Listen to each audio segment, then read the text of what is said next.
John chapter 10. The Good Shepherd and his sheep. I'll tell you the truth. Anyone who sneaks over the wall of a sheepfold rather than going through the gate must surely be a thief and a robber. But the one who enters through the gate is the shepherd of the sheep.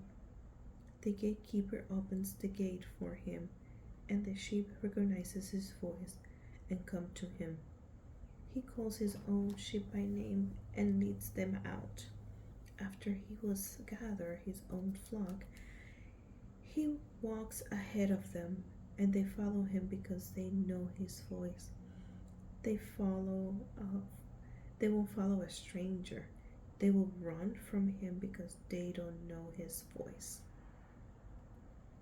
Those who heard Jesus use this illustration didn't understand what he meant, so he explained it to them. I tell you the truth, I am the gate for the sheep. All who came before me were thieves and robbers, but the true sheep did not listen to them. Yes, I am the gate. Those who come in through me will be saved. They will come and go freely and will find good pastures. The thief's purpose is to steal and kill and destroy. My purpose is to give them a rich and satisfying life. I am the good shepherd. The good shepherd sacrifices his life for the sheep. A hired hand will run when he sees a wolf coming. He will abandon the sheep because they don't belong to him, and he isn't their shepherd. And so the wolf attacks them and scatters the flock. The hired hand runs away because he's working only for the money and doesn't really care about the sheep. I am the good shepherd. I know my own sheep, and they know me, just as my Father knows me, and I know the Father, so I sacrifice my life for the sheep. I have other sheep too that are not in the sheepfold, but I must bring them also. They will listen to my voice, and there will be one flock with one shepherd. The Father loves me because I sacrifice my life, so I may take it back again. No one can take my life from me. I sacrifice it voluntarily, for I have the authority to lay it down when I want to, and also take it up again. For this is what my Father has commanded. When he said these things, people were again divided in their opinions about him. Some said, "He's demon possessed and out of his mind. Why listen to a man like that?" Others said, "This doesn't sound like a man possessed by a demon. Can a demon open the eyes of the blind?" Jesus claims to be the Son of God. It was now winter, and Jesus was in Jerusalem at the time of Hanukkah, the festival of dedication. He was in the temple, walking through the section known as Solomon's Colonnade.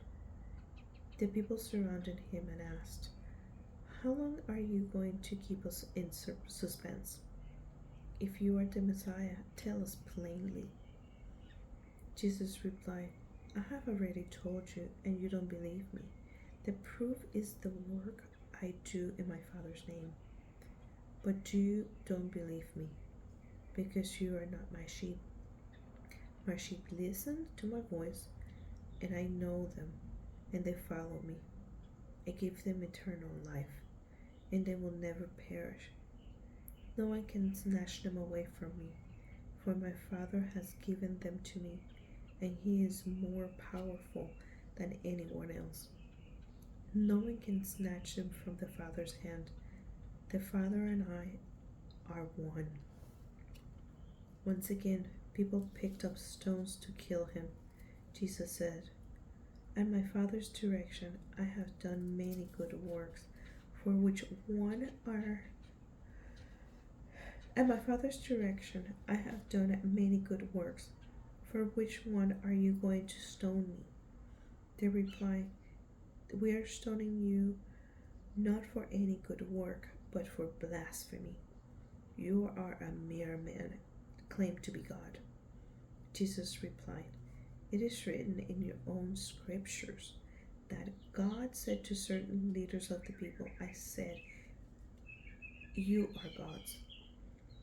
And you know that the scriptures cannot be altered.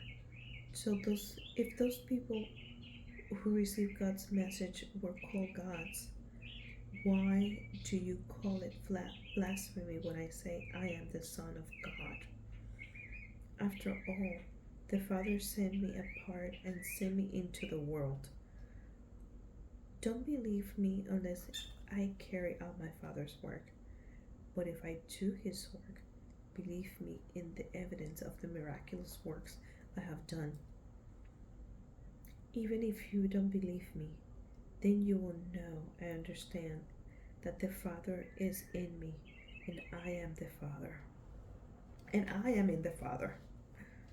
Once again, they tried to arrest him, but he got away and left them. He went beyond the Jordan River near the place where John was first baptizing and stayed there a while. And many followed him. John didn't perform miraculous signs. They remarked to one another, but everything he said about this man was come true, and many who were there believed in Jesus.